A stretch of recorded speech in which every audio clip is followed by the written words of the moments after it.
Empezamos. Bueno, vamos a empezar esta segunda sesión. Y voy a presentar al profesor Ángel Duarte Monserrat, que es un auténtico honor tenerlo aquí.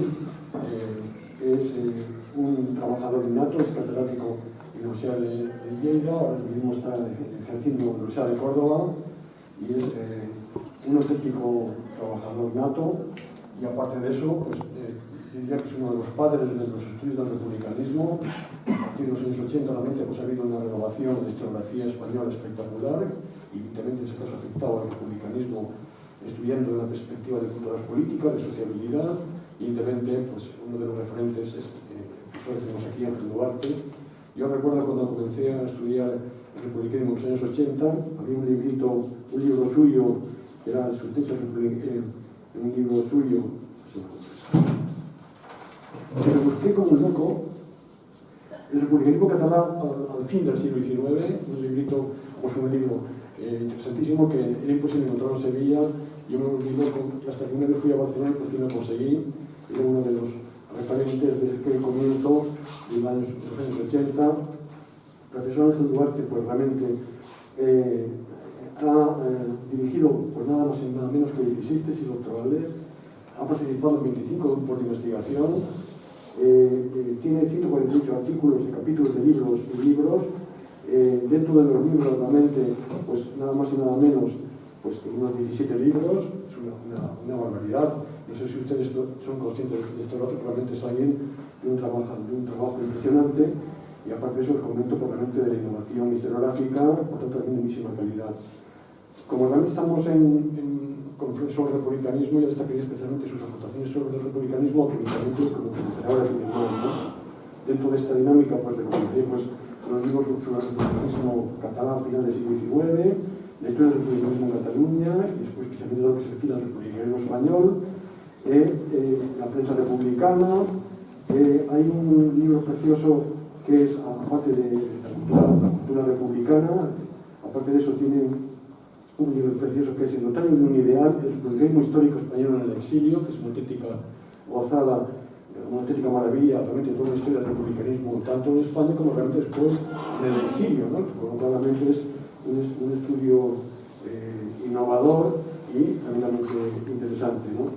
Y no realmente quiere ir directamente a un libro fabuloso, pero la recomendaría del republicanismo, una pasión política, un libro fácilmente conseguible y que es una auténtica maravilla. Aparte de eso, también ha tratado otros temas, como el tema del nacionalismo, el republicanismo y nacionalismo, otro libro maravilloso, Héroes de la Nación, Apóstoles de la República, Vidas de nacionalistas catalanes, el tema del exilio, como hemos comentado antes, el tema de los asesinos republicanos, ese libro que es decir, El otoño de un ideal, es otra maravilla. También aborda el tema de la biografía, Pereconominas, los republicanos, los nacionalistas, republicanos catalanes. Realmente pues, tenemos aspectos que son muy innovadores, porque orientamos la perspectiva de analizar el republicanismo de una forma profunda, pero más de una perspectiva de una metodología novedosa, que es el tema de las culturas republicanas. Yo recomendaría dos artículos, otros artículos que a mí me han fascinado, de aquel del republicanismo hegemónico, que presenta toda la cuestión, ya nada más y nada menos que el año 1988, pues digo que tampoco estudia esos temas. Una sola cultura política republicana, ochtocentista en España, sobre el tema del cultura republicano, el municipio republicano, sostén de la democracia y refugio en la tempestad, realmente sobre esa perspectiva municipalista, sobre el tema del constitucionalismo republicano, de los proyectos constitucionales del 73 a la Segunda República y los sistemas de autonomía, el pueblo indómito, la guerra de la independencia, la memoria histórica del republicanismo español, algunas referencias, también biografías sobre aspectos biográficos sobre Figueras, sobre Salmerón, sobre Lerroux, la cuestión del orden público en el republicanismo español, el tema de la España católica y el altar, laicismo y neoclericalismo en la democracia actual, conecta con la conferencia que había antes de brasileños, años 2005 al 2011, en fin. Y dejo para el final una cosa que aparte de esta perspectiva republicana que me ha hecho ya admirar a Ángel y estimarlo. Yo realmente hubiera deseado que Ángel Duarte hubiera sido mi profesor, porque tiene una actividad docente también espectacular. No es muy normal que se presenta un profesor universitario realmente a hablar de la docencia, sin que nos diga lo de la investigación, pero también tenemos un profesor que claramente cumple, pues ha dado más o menos 20 asignaturas distintas, prácticamente lo ha dado toda la vida por haber, y dentro de esta dinámica, especialmente destacaría su dedicación a la historia del mundo actual, porque tiene un libro maravilloso, precioso, todo lo que se diga es espectacular, ¿no? El mundo actual, que es, La paz simulada, una historia de la Guerra Fría 1941-1991, publicado en Alianza Editorial.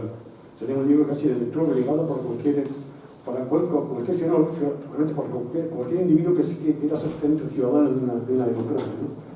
Es un libro maravilloso, evidentemente, que está ligado un poco a su experiencia docente, a su enseñanza a sus alumnos, con lo cual realmente me imagino que ser alumno de Ángel Duarte hubiera sido una maravilla, que realmente pues, no tengo esa suerte, pero sí que ese libro me ha servido de manual para dar mis clases de historia actual, por tanto, en una parte yo les transmito las ideas de Ángel a mis alumnos a través de esa orientación. Y nada más, pues, tengo un honor auténtico no tener a alguien que es un trabajador nata y encima una calidad extraordinaria y encima de gran innovación historiográfica, ¿no?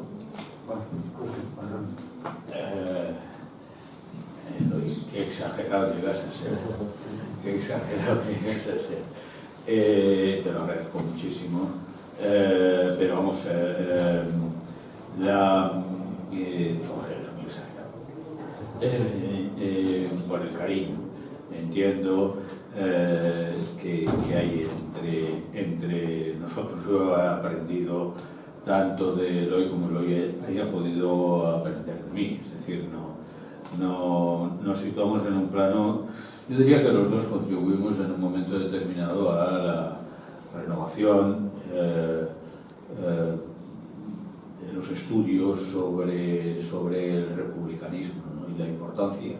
Y la importancia del republicanismo más allá de las repúblicas, más allá de los episodios institucionales.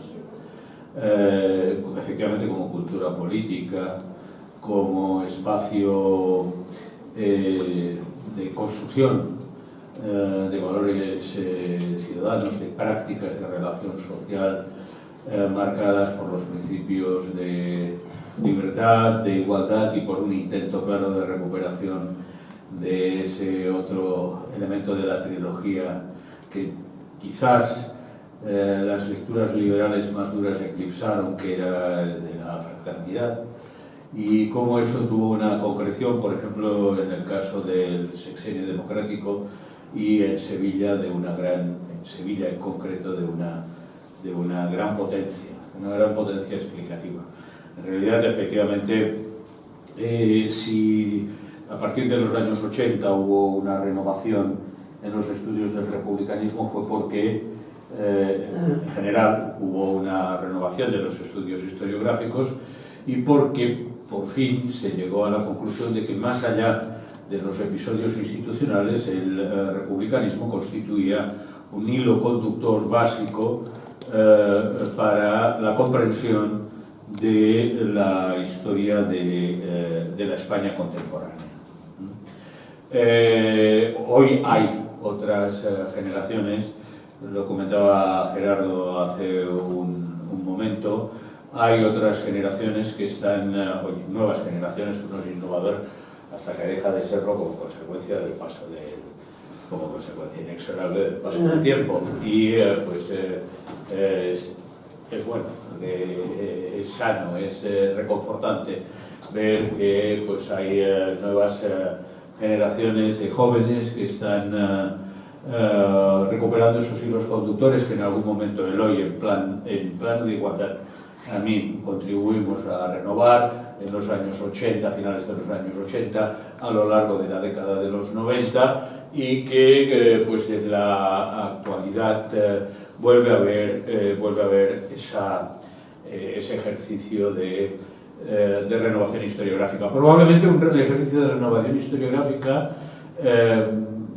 esto es muy marcado por la intervención de Gerardo, con lo cual va a ser difícil que diga cosas innovadoras, pero marcada desde el punto de vista académico, no me voy a poner muy pesado en ese sentido, marcada por algo que probablemente nosotros apuntábamos en algunos momentos, pero no llegábamos a desplegar en toda su potencia, que era con el diálogo con otras ciencias sociales, con la politología, con la sociología, con la antropología social, con la economía incluso, con la economía política, que en este momento, pues, digamos, esas nuevas generaciones están incorporando a su propia labor. Efectivamente, la tradición republicana es una tradición que va de la primera hasta, espero verla, y espero verla en mejores condiciones visuales que las que tengo hoy,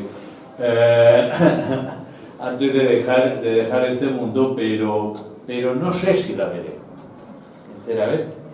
En cambio, sí que sé que el republicanismo puede constituir un vector articulador clave para la conformación de procesos de democratización y de procesos de democratización en que la combinatoria de los derechos políticos y de las libertades más elementales se combine con la conquista, con la defensa en muchos casos de los derechos sociales. Porque de la misma manera que a lo largo de la historia de España ha habido procesos democratizadores, los hubo con la Primera República, los hubo con la Segunda República, no hace falta que les cuente que hubo procesos desdemocratizadores. Hubo procesos en los que, acaso nos encontremos insertos en uno de ellos, en los que, en lugar de avanzar, lo que hacíamos o lo que hacemos, a lo que nos vemos abocados, es a resistir para evitar perder, en catalán diría bous y esquillas, perder lo conquistado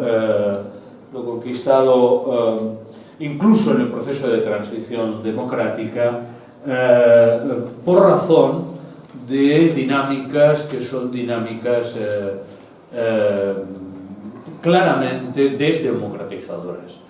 No sé si contrarrevolucionarias, porque no sé si antes ha habido revolución, pero lo que sí creo que hubo en algunos momentos, con muchas limitaciones, fueron procesos de conquistas democráticas significativas, de las que fueron, digamos, constructores, actores fundamentales, los movimientos sociales de tipo clásico, desde el sindicalismo hasta los movimientos sociales más nuevos, pasando por elementos fundamentales como el feminismo, como el movimiento feminista. Es decir, hay toda una retahíla de componentes que yo adscribiría, que yo incorporaría a la lógica republicana, aunque no necesariamente se reconociesen como tales en primer término, en la medida que el republicanismo no es solo la aspiración a un marco institucional, sino también es, y lo es fundamentalmente, de una manera plural y controvertida, porque entiendo que hay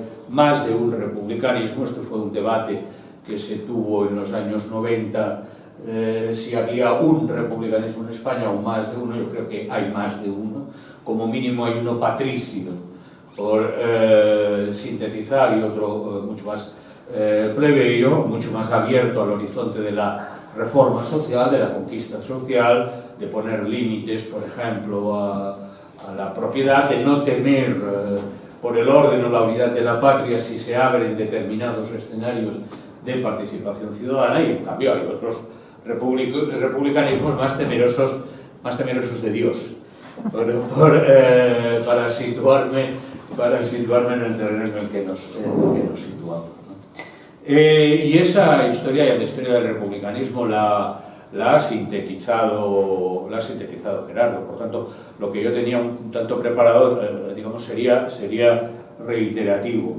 Yo lo que quisiera comentarles, o lo que quisiera comentaros, es que hubo un tiempo, y no hace tanto, él lo comentaba en términos parlamentarios, yo diría que en términos sociales, en el que en España la cuestión republicana no figuraba en la agenda pública. Ahora figura, no es un elemento central de esa agenda pública. Quizá el dilema monarquía-república no esté de manera explícita en el debate ciudadano, pero en cambio de manera implícita de manera implícita yo creo que sí. Y en cualquier caso mucho más que lo que venía siendo habitual hasta el cambio de centuria, el cambio de siglo XX al siglo XXI.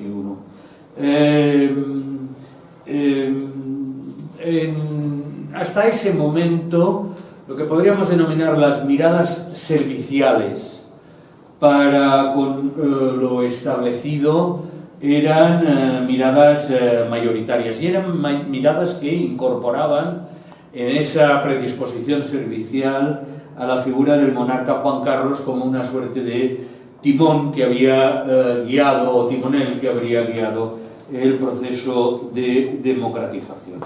España no era un caso único ni excepcional, se integraba sin mayores dificultades, a pesar de que las había, como ha puesto de manifiesto Gerardo, como se están poniendo de manifiesto hoy en día.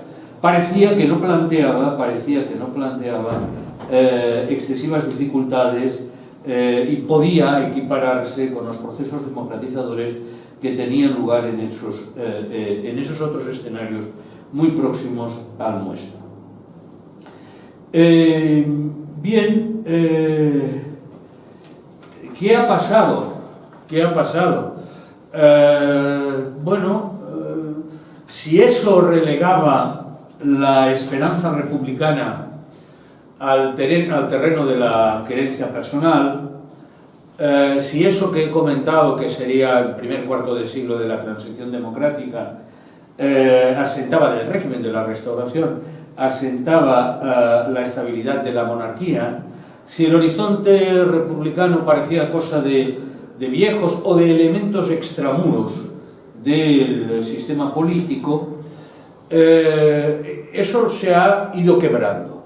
Se quebró en un primer momento, yo creo que con el cambio de siglo, cuando empezaron a aparecer opiniones republicanizantes, que empezaron a afirmar que la consolidación y la pervivencia de nuestra democracia, en ese momento todavía yo diría que no en crisis, la renovación y la pervivencia de nuestra democracia debería tener en cuenta los valores republicanos, a menudo calificados como viejos, sí, pero ahora contemplados como propósitos de justicia, de libertad, de equidad, de renovación, de modernización de la sociedad española, aquellos ideales, en definitiva, laicos, que habría intentado, sin lograrlo, el republicanismo histórico en términos institucionales. La obsolescencia del republicanismo empezaba a quedar cuestionada por esta vía, y tenía que ver con el impacto en el campo de la teoría política, en el campo de la reflexión política, de un giro republicano, que es un giro presente en la filosofía política del último cuarto del siglo XX y que llega a España con cierta potencia en esos momentos.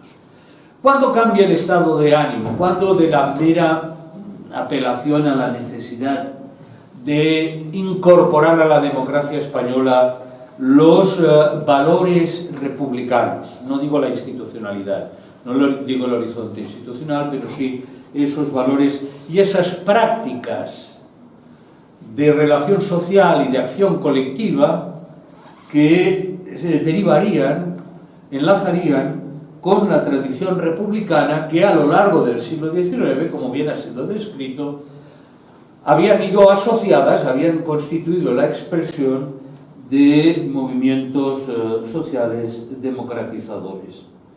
Bueno, renunciando a la exhaustividad, yo diría que lo que ocurre en las dos primeras décadas del siglo XX son diversas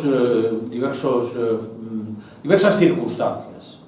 Por un lado, hay una evidente fatiga de los materiales que conformaban el edificio institucional de nueva planta, pero alzadas sobre terrenos y no pocos materiales de procedencia tardofranquista. Junto a ello se produce, y ahí la sociedad civil juega un papel muy importante, incluso se anticipa a la academia, una interrogación inédita por su amplitud y por los niveles de exigencia sobre el pasado, una pretensión de recuerdo, de comprensión del pasado, una comprensión que es habitual en las segundas y las terceras generaciones que han vivido. Es la otra cara del miedo al que aludía Gerardo. Es decir, el hecho de que determinadas generaciones empiecen a preguntarse, empiecen a interrogarse por ese pasado republicano, por esa tradición republicana, enlazándola muy directamente con la experiencia de la Segunda República, de la represión, del exilio. Los movimientos de la memoria democrática, que son movimientos, insisto, en los que probablemente la presión social desborde las cautelas académicas. Es un movimiento que surge muchas veces al margen de las aulas para posteriormente encontrar, sí, cierto, capacidad de diálogo e interacción con las aulas, ¿no? Hay, por otro lado, yo diría, una nada desdeñable quiebra de confianza en las fuerzas políticas mayoritarias que habían dado vida a una alternancia, como decía Guita, sin alternativas de calado, sin posibilidad de alternativa. Una erosión que se aceleraba por el efecto corrosivo de los escándalos de corrupción, por las malas prácticas democráticas en materia, por ejemplo, de lucha contra el terrorismo o de financiación partidaria, de colusión, de evidencia de la colusión de los protagonistas del quehacer político con las grandes empresas, con los oligopolios extractivos, la deriva de una política exterior, porque el republicanismo nunca ha sido, como se ha comentado anteriormente, una querencia solipsista, nunca ha sido un mirarse hacia adentro, sino una voluntad de proyectarse en las luchas de su tiempo. La deriva de una política exterior que, desbordando pues, las seculares y canónicas querencias europeístas y atlantistas, aspiraba a situar, participando en coaliciones internacionales en Yugoslavia o en Oriente Medio, al país en el centro de un nuevo orden mundial en el que la guerra volvía a ser un factor, digamos, determinante.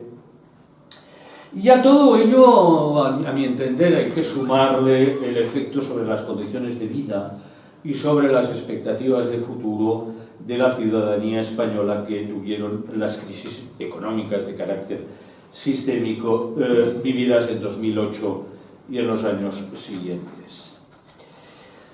Hay un nuevo caudal republicano. Hay un nuevo caudal republicano. Un nuevo caudal republicano que había sido omitido, comentaba anteriormente, no sé si está, porque insisto, tengo la vista muy deteriorada, no sé si está todavía presente en la sala, que no había sido cultivado, que había sido omitido durante la transición en aras de las necesidades de un pacto transaccional entre élites procedentes de la dictadura del tardofranquismo y los elementos directivos de la oposición antifranquista, los movimientos sociales que habían dado vida al antifranquismo. Es cierto que ese caudal republicano era muy limitado y, por otro lado, que el caudal del exilio había ido perdiendo contacto con la realidad interior. Y la realidad interior la realidad de los movimientos sociales interiores habían ido perdiendo contacto, la brutalidad de la represión, la desconexión, la reconstrucción de las vidas de tantos y tantos republicanos en escenarios muy alejados de la patria que asociaban a la idea de república, pues contribuyeron a que ese caudal republicano tuviese que alimentarse de viejos y de nuevos veneros. Es fundamental. ¿Cuántos años hace del febrero republicano? 11. ¿Qué nos estamos situando? ¿En 2010? Nos estamos situando un tanto en el contexto cronológico al que estaba aludida, ¿no? Todo ello tuvo un impacto que en rigor y sin alcanzar a las multitudes desbordó lo académico para infiltrarse en el debate ciudadano. Y quisiera recordar que llegó, en tiempos de la presidencia de José Luis Rodríguez Zapatero, a dar lugar a arqueos presentados editorialmente como exámenes acerca del grado de republicanismo o no de la acción del Ejecutivo socialista por parte de uno de esos filósofos políticos que había alimentado el Republicanism Turn, el giro republicano, que era Philippe Petit. Bien,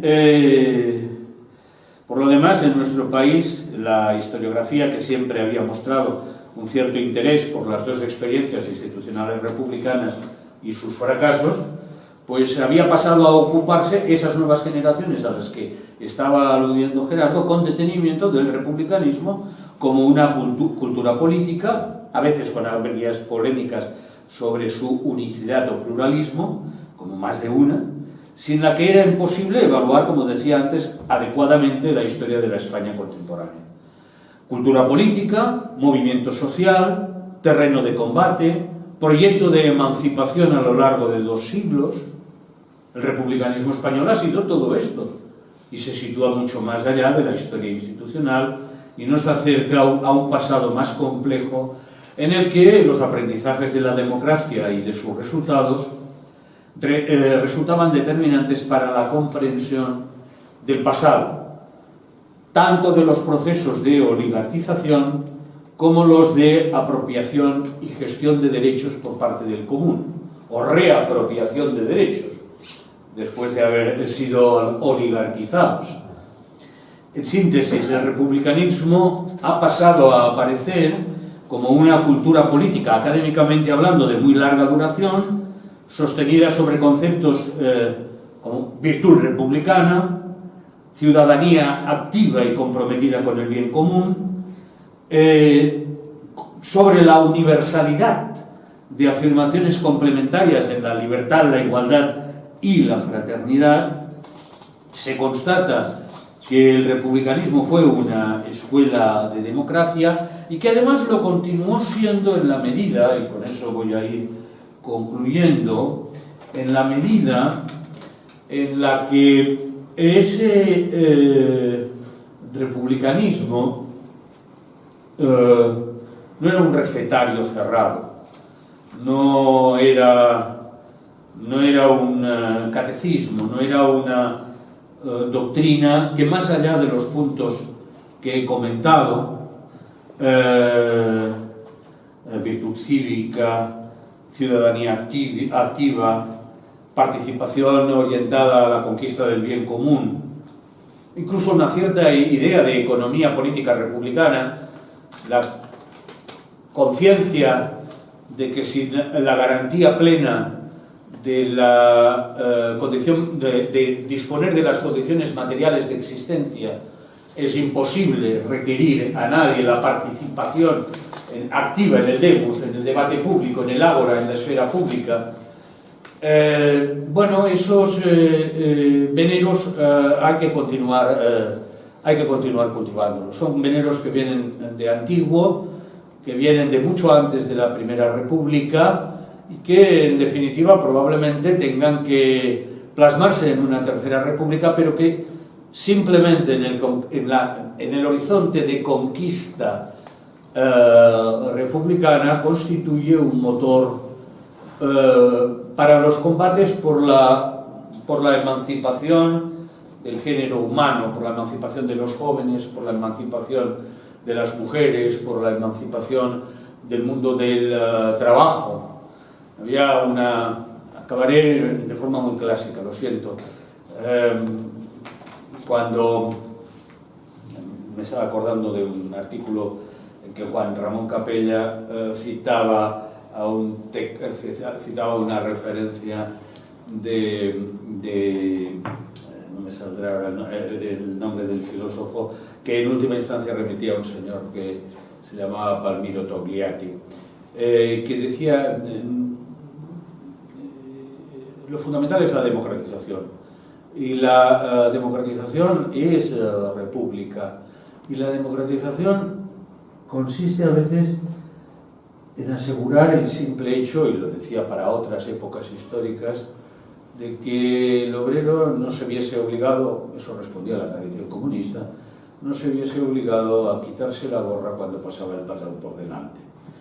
Cuando el patrón venía, se le acercaba o se cruzaba con él, tener que saludarlo, y tener que saludarlo como signo de deferencia, como signo de sumisión, como signo de estatus.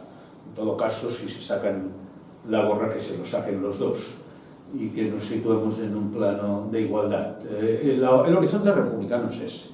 El horizonte republicano, desbordados los límites de la democracia liberal, apunta a algo más. Apunta a un escenario en el que la laicidad, la igualdad de condiciones, en definitiva, la libertad, pero la libertad en la igualdad, en la equidad, en la fraternidad de los hombres y mujeres de nuestro país, de nuestra sociedad, de las sociedades de nuestro entorno, pues continúe siendo el motor de nuestra acción ciudadana. Nada más, he intentado no repetirme porque ya se me ha comido Gerardo, con mucha mayor claridad y elocuencia, igual tiene mucho mérito, pero tampoco es muy difícil, en mi caso, con mucha mayor claridad y elocuencia, pues ha hecho ese recorrido por la Primera, por la Segunda República, por los grandes problemas. Nada más, un saludo, un placer. Me ha parecido que el día o la tarde empezaba un poco así casquivana, pero yo quisiera agradecerle a Campillo y a todos los republicanos y republicanas de Sevilla y de Andalucía entera, la continuidad en el trabajo, en el esfuerzo, el mantener esos foros, a conectarlos con la universidad y con los movimientos sociales, a estudiar y mantener el compromiso con ese horizonte. Muchísimas gracias.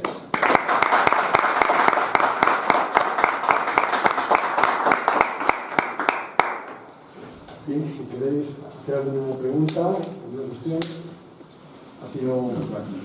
ha sido breve justamente para que haya más opción al debate, porque sobre las 9 menos 10 tenemos que irnos.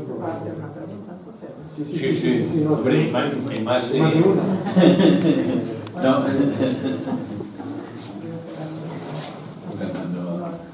Pues yo quería plantear una cuestión breve. A pesar de la importancia que tuvieron los municipios, tuvo el municipio, tanto en la llegada de la Primera República y luego después lo que dio paso al proyecto, al proceso constituyente del proyecto de república en la Primera República y en la Segunda también, la importancia que tuvieron, en la llegada de este momento, de esta coyuntura. Después me da la impresión de que ni en el proyecto republicano de la Primera República ni en la Constitución de la Segunda se da tanta importancia al municipalismo como, por ejemplo, sí que se daba en el proyecto republicano de la Constitución de Antequera, del 1883. Entonces, creo que eso merecería alguna reflexión de cara, situándonos en la actualidad y como manera de articular el proceso constituyente, para no pensar tan en abstracto, sino centrarnos en lo que nos resulta más cercano en orden a la gestión de lo que es el bien común, que es la municipalidad, el municipio, ¿no? Me parece, que efectivamente das en el clavo, en la cuestión central.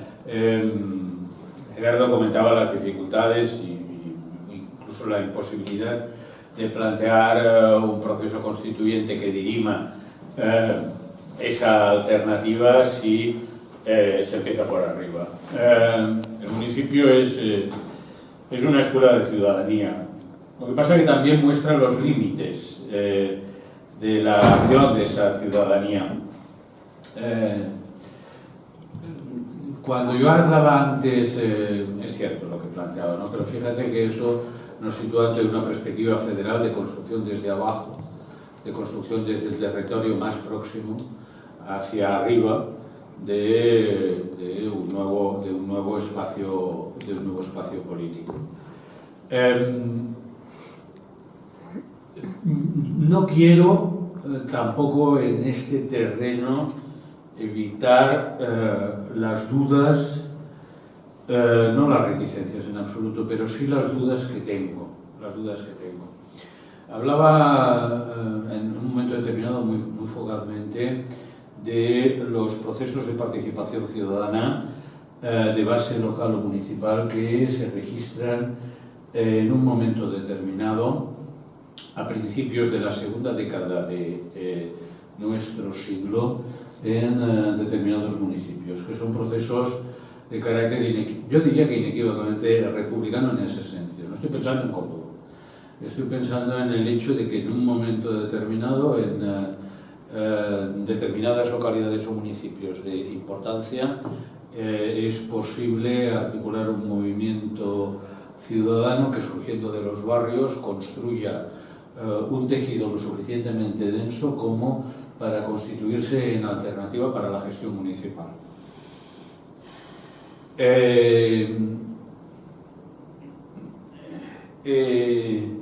El problema es que esto suele funcionar, y es importante que, digamos, constituye un reflejo, un momento de entusiasmo,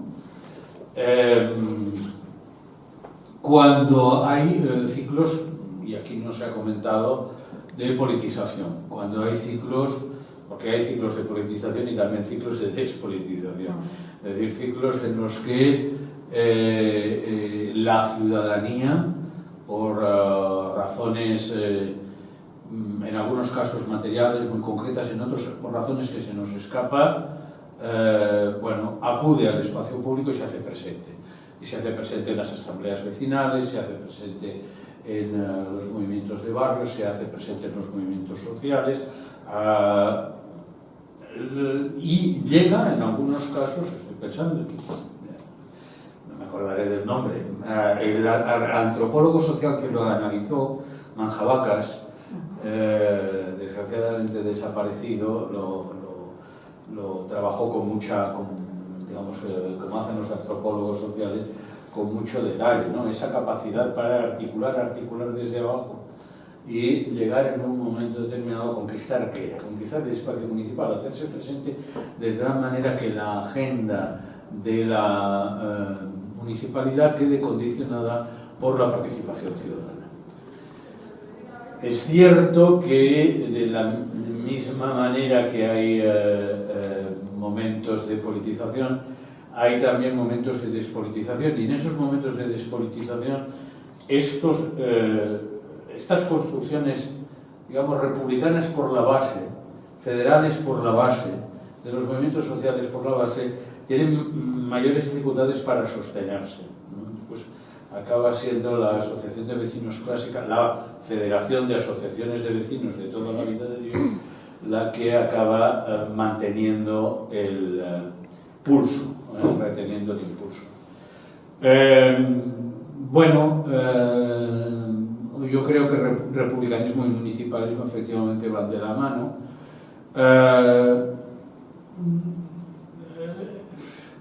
Hay un elemento de temor que probablemente tenga que ver con la experiencia cantonal y la Primera República, pero es un elemento de temor desde mi perspectiva, digamos, carente de sentido hoy en día. Y digamos, si hay un espacio apto, por un lado para la resistencia y por otro lado para la posibilidad de, ¿cómo diría?, de conquista de nuevos derechos sociales en base a la participación ciudadana, eso está localizado fundamentalmente en el municipio. Ahí también hay muchos problemas que derivan que se tienen con el tema de la laicidad. Estaba pensando en Córdoba, y digo, ahora lo que nos preocupa en Córdoba es que de los 300 y pico bienes inmatriculados de la Iglesia Católica, ofrece el retorno de uno. En el que se lo de Córdoba. Si ahí en la municipalidad no, el municipio en ese sentido no salta, eso hay que ponerlo sobre la mesa. Eso hay que ponerlo sobre la mesa. Bueno, no sé si he contestado muy bien, estoy perdiendo las cosas. Pero vamos, yo creo que después de lo de Gerardo, es poca cosa. Pero nada, ha sido un placer compartir este rato con vosotros y vosotras. Ha sido recíproco y yo reitero, pues eso, bueno, ya lo ha dicho él, está convaleciente de una operación ocular y aún así aquí está el tío. Yo estoy viendo cada vez más, por este no veo nada, por este cada vez veo más pajaritos. Espero que no. Y lo que te quiero decir es eso, reiterarte que pues, lamento mucho que no hayamos visto en ese fregado. La historia del republicanismo en España también es esa, y no solo en España. Es decir, precisamente la historia del republicanismo es la historia en buena medida, de la humanidad, de las mujeres y de los hombres en danza, ¿no? Andando, caminando. Y pues la historia del republicanismo es una historia de tropiezos. De personalismos, es una historia en la que, bueno, eso también forma parte de la historia del republicanismo, ¿no? En cualquier caso, yo creo que lo fundamental es que desde unas instancias o desde otras, lo que planteabas al principio de tu intervención, sea posible mantener ese hilo conductor que permita constatar que es una tradición ampliamente emancipadora, insisto mucho en el término, y que lo es en la medida en que se constituye en campo de combate para las mujeres y para los hombres de cada tiempo concreto. Decía que no se podían repetir las fórmulas, efectivamente. Si el republicanismo pervive, si los republicanos perviven en el tiempo, es porque no es que sea maleable, sino que es perfectamente adaptable en base a esos requerimientos o esas exigencias mínimas de dignidad civil que se presentan en cada época a lo largo de la contemporaneidad, aunque sean estos tiempos oscuros y lo sean de nuevo en términos globales y en términos nacionales, ¿no? Sean momentos oscuros, pero al mismo tiempo también momentos de mantener viva la llama. Bueno, una gracia a vosotros.